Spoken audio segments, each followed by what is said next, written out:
What's going on, everyone? Sergeant Arger right here. And today, we're going to be reacting to a very epic video by an epic YouTube channel called Epic History TV. And this time, it's the history of Russia, part 3. Obviously, last time we watched part 2, and next time we'll watch part 4. Last time we stopped with, it was right after the 7 Years' War. Catherine the Great is in power after she overthrew her husband for basically giving Prussia and Britain the victory in the 7 Years' War. So yeah, well, it's good for the Prussians, but not so good for Russia, who lost thousands of soldiers for nothing. But anyways, we're going to continue that. Without further ado, let's get started.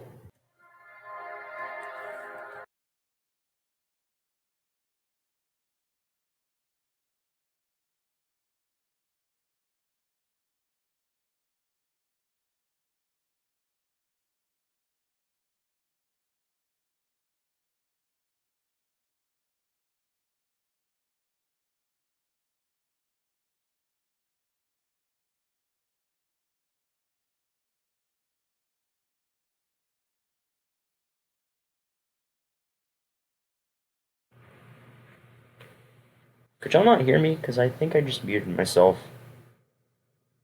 But yeah, anyways, what I was saying was, first of all, Siberia is part of Russia, and second of all, it's like, for some reason, I can't really hear the audio very well. I can only hear the music. Catherine, who deposed her husband to become Empress of Russia, Like, the music is so loud and the voice is like all the way down here. who foresaw the completion of that transformation.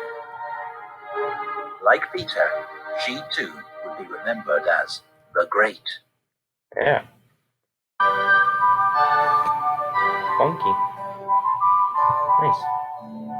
Catherine was a student and admirer of the French Enlightenment, and even corresponded with the French philosopher Voltaire. She reigned as an enlightened autocrat. Her power was unchecked, but she pursued ideals of reason, tolerance, and progress. That's good. Those are all Catherine good became things. a great patron of the arts and learning. Schools and colleges were built. The Bolshoi Theatre was founded, as well as the Imperial Academy of Fine Arts, while her own magnificent collection of artwork now forms the basis of the world-famous Hermitage Museum. Nice. Catherine Good job, encouraged Catherine. Europeans to move to Russia to share their expertise and helped. Well, that's probably why, like, Russia became, like, so German. Like, look where my mouse is. Like, this whole area became very German. Until, after World War II, of course, Russia expelled them. But even today, there's, like, some sizable minorities, especially in Kazakhstan. Like, I think the third largest ethnicity is German, right under Russian. And Russian, it's, like, huge, and Kazakhstan, yeah. It's really fascinating. German migrants to settle in the Volga region, where they became Exactly. known as Volga Germans. Oh, that's cool. Their communities survived nearly 200 years, until on Stalin's orders, they were deported east at the start of World War II. Yeah. Not necessarily at the start of World War II, but yeah, definitely when Germany and Russia went to war. Catherine's reign also saw enormous territorial expansion. Oh, the music immediately In the changed. south, Russia defeated the Ottoman Empire, winning new lands and the fortresses of Azov and Kerch. What But about then, Sevastopol? Those are pretty nice. Catherine faced like a major probably a better port than any of these. Yeah, like I said, I'm pretty sure this is called Rostov. Why is it called Azov? peasant revolt, led by the renegade Cossack Yemelyan Pugachev. You donkey, why would you do The that? rebels took many fortresses and towns Rude. and stormed the city of Kazan before they were finally defeated by the Russian army. Catherine then forcibly incorporated the Zaporozhian Cossacks into the Russian Empire Dang. and annexed the Crimean Khanate, a thorn in Russia's side for 300 years. And I'm pretty sure they were part of the Ottoman Empire too. I think they may have been like a puppet state or something like that. Russia's new lands in the south were named Novorossiya, New Russia. Wait. So what about that city called Novograd? Is that like new land in Russia or something, or new city? Sparsely populated, they were settled by Russian colonists under the supervision of Prince Potemkin, Catherine's advisor and lover. Yeah. They would break up though. The Polish-Lithuanian Commonwealth, exhausted by war and at the mercy of its neighbors, was carved up in a series of partitions, with Russia taking the lion's share. Poland did not re-emerge as an independent nation until 1918. Yeah. Russia inherited a large Jewish population from Poland, who, Catherine decreed, could live only in the so-called Pale of Settlement. What does that even mean? Were excluded from most cities. In France, the French Revolution led to the execution of King Louis XVI. Catherine was horrified, and in the last years of her reign, completely turned her back on the liberal idealism of her youth. Wait a minute. I cannot believe it. The French Revolutions happened while Catherine the Great was still in power. Isn't that fascinating? Wow. That's cool. 3 years later, Catherine died, ending one of the most glorious reigns in Russian history. She was succeeded by her son, Paul, a man obsessed by military discipline and detail, as opposed to all his mother's works. Oh. I guess it's a good thing because, Napoleonic Wars are about to happen. It's also a bad thing because Catherine was pretty cool. Russia joined the coalition of European powers fighting revolutionary France. Marshal Suvorov, one of Russia's greatest military commanders, won a series of victories against the French in northern Italy.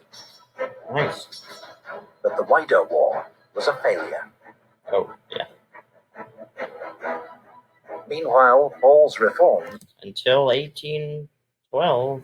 had alienated Russia's army and nobility, and he was murdered in a palace coup. Dang. He was succeeded by his 23-year-old model. Oh yeah, Alexander. They talked about him. Son Alexander, who shared his grandmother Catherine's vision for a more modern Russian state. That's good. His advisor, the brilliant Count Mikhail Speransky, reformed administration and finance. Yet the emperor refused to back his plans for a liberal constitution. Darn. Oh well. Ultimately, it was war with France that would dominate Alexander's reign. Yeah. I wonder if Russia would have gotten a constitution, it would have helped to avoid or at least push back the Russian Revolution. Who knows?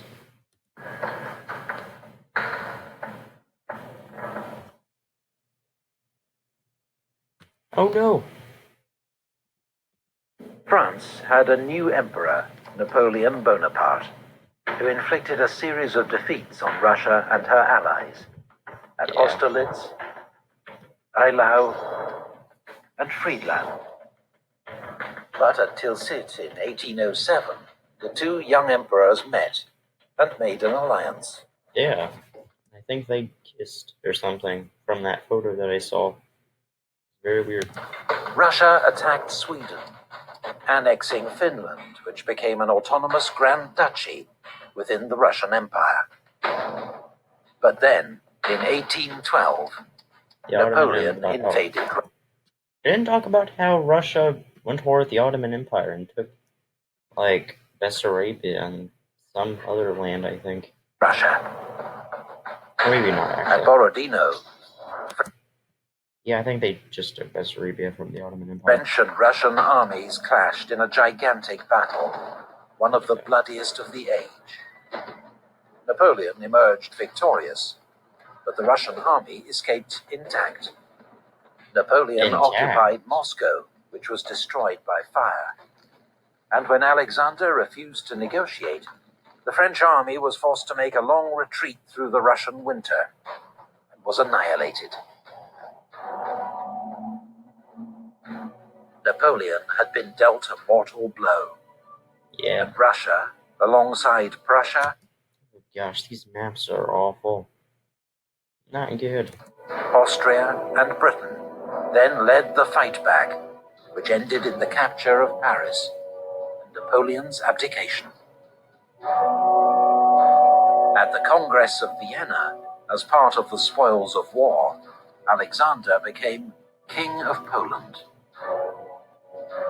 Then, with Austria and Prussia, he formed the Holy Alliance, with the aim of preventing further revolutions in Europe.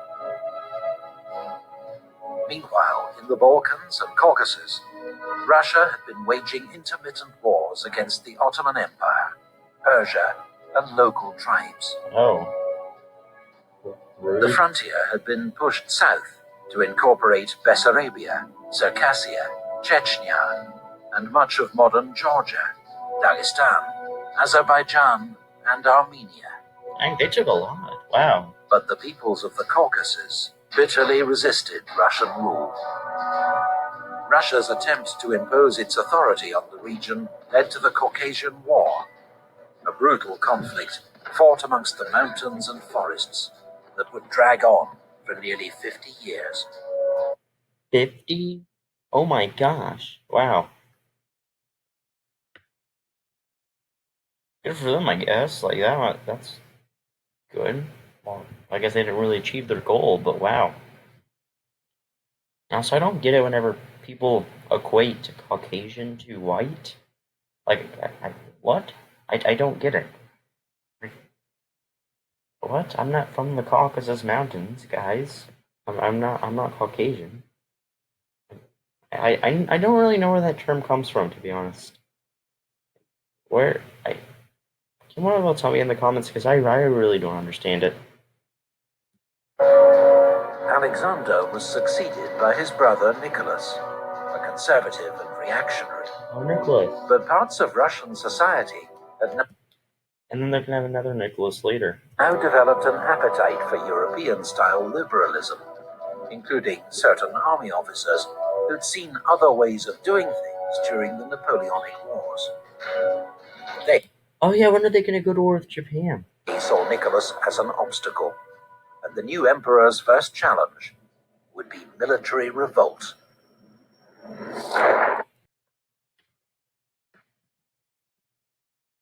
Well, there you have it, everyone. If you enjoyed that video, make sure to leave a like, and also do all the other stuff. And yeah, I already have an outro for this, so I don't know why I'm saying it. But anyways, goodbye, and watch the rest of the outro. Hello everyone, if you enjoyed this video, make sure to like it and subscribe to my channel, and turn on the notification bell thingy. And if you didn't, then make sure to leave a thumbs down. Oh yeah, that would be greatly appreciated. And while you're at it, go ahead and watch my other videos. They're probably just as good, and if not better than this one right now. Except for my oldest videos, don't watch those. And, subscribe to these people down here, my fellow sergeants. They're other YouTubers that I either know or I have in high regards. Yeah, even my cat agrees. So, thank you for watching, and have a great day.